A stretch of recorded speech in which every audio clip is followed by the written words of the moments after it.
Good evening, Earth Science students. Tonight's lesson is dealing with size and shape of the Earth. All right, so you're responsible in knowing this after this presentation, and we will have an activity, about 15 or 16 questions pertaining to this lesson. So you must be ready for it. All right, teaching point in your notebook. To distinguish the true size and shape of the Earth. Alright, during the course of this video, please open your notebook and write the following. 1. Teaching point in the table of contents, which I showed you. 2. Teaching point for your notes. And 3. Notes that are in yellow font you're responsible for. Down below, the vocab terms for this presentation was provided by your teacher, and they must be entered in the glossary. So the sheet of paper I gave to you for Unit 1 will have some terms in there, and that should be added into your glossary. Okay, first slide, Earth's shape. All right, the Earth is not a sphere. All right, even though it looks like a sphere, three-dimensional circle, it's not. And this is due to the Earth's rotation going from west to east.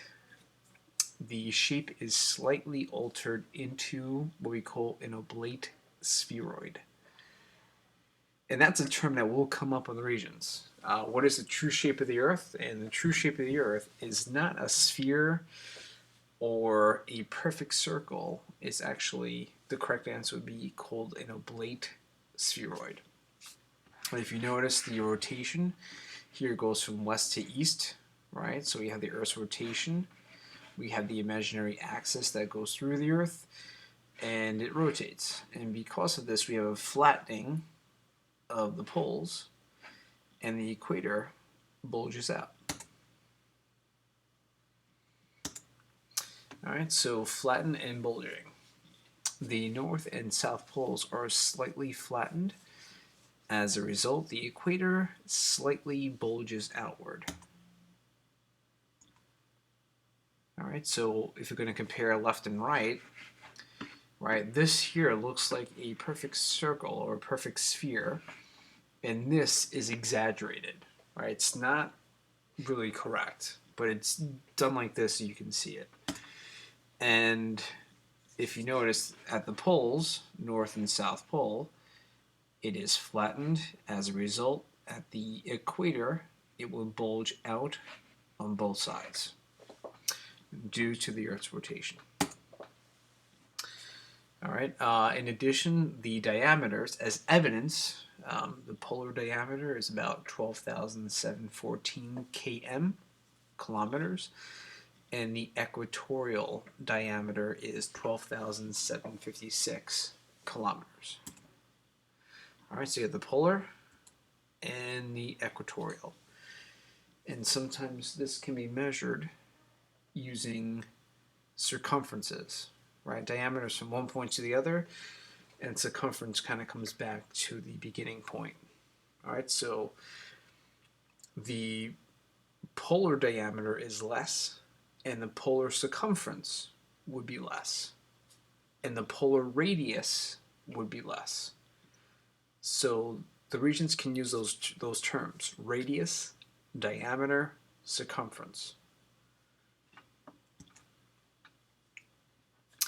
All right, evidences of the Earth's shape. There are 5 of them that you need to know. First one, space imagery from orbiting satellites. So these satellites that orbit all the way out in the exosphere would take pictures of the Earth, and we notice that the Earth has a curved surface. And this is the best evidence that we have. And unfortunately, we didn't have this type of technology many moons ago, so they had to use different means of figuring that out. Okay, 2. Tall ships disappearing into the horizon. Alright, so if you look at this diagram here, we have the observer looking down and would only see the very top of the ship. And before they realized that the Earth had a curved surface, they thought it was flat. And when he couldn't see a ship from a far distance, he thought it actually, fell off the face of the Earth, basically. But we know the Earth is curved, and that's why these tall ships would disappear the further they go, or even get smaller.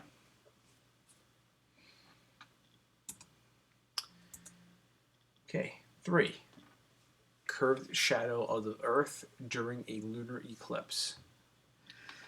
All right, so in astronomy, we'll learn about the moon and why we have eclipses, along with many other things.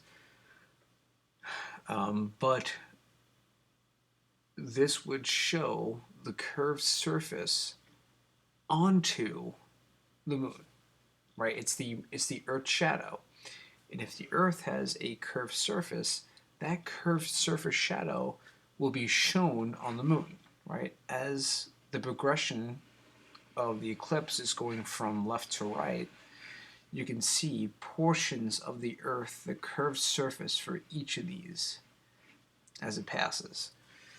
And what's unique about the lunar eclipse is the color of the moon. And this happens because certain wavelengths are refracted and reflected. And when we see these beautiful sunsets, the pinkish hues, and the light blue, of course, orange, a little bit of red, that is actually projected onto the moon. And that's why we see that color. 4. Evidence for the Earth's shape.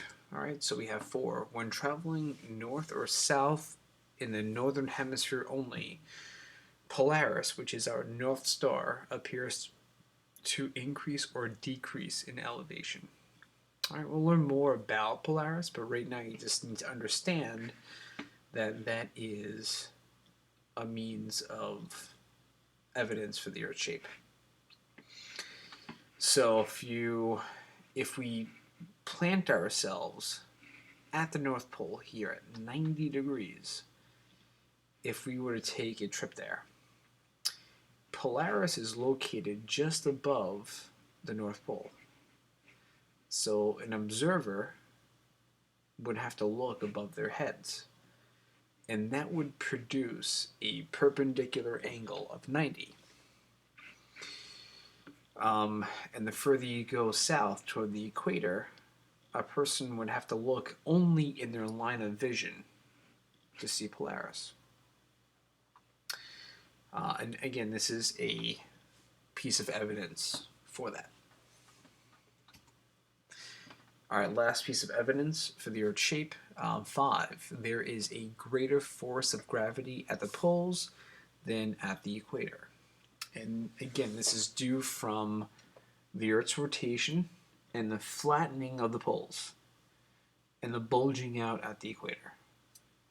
All right, so if you're concerned about your weight, I would not recommend taking a trip to the poles. If you are concerned with your weight, then live at the equator, because your weight, which is a factor of your mass and gravity, will be less at the equator. All right, summarize very quickly. So after this presentation, you should be able to know: 1, the Earth's true shape is caused by its rotation. 2, the Earth's shape is called an oblate spheroid. 3, the polar radius, diameter, or circumference is smaller than the equatorial radius, diameter, or circumference. 4, there are 5 evidences for the Earth's shape, which include 1, or A, satellite imagery, B, disappearing ships, C, lunar eclipses, D, altitude of Polaris, and E, differences in weight. Alright guys, have a good night, and I will see you tomorrow morning, and you're responsible for answering somewhere between 15 to 16 questions for an activity pertaining to tonight's lesson. Alright, thank you.